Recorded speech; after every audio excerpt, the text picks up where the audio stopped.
легендаў і казак былых пакаленняў. З калосся цяжкога жытоў і пшаніц,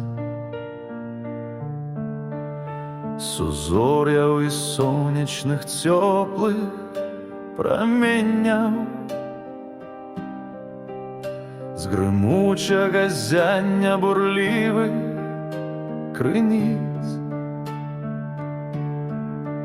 з птушынага шэпету шуму дубровы, і з гора, і з радасці, з усяго таго, што лягло назаўсёды ў аснову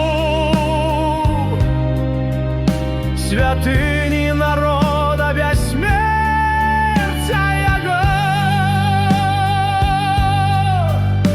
Ты выткана дзіўная родная мова,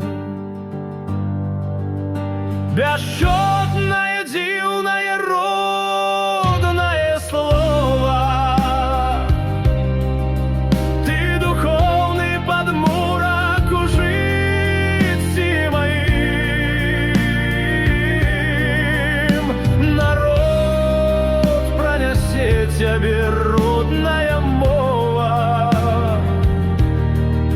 святлом незгасальным у сэрцы сваім.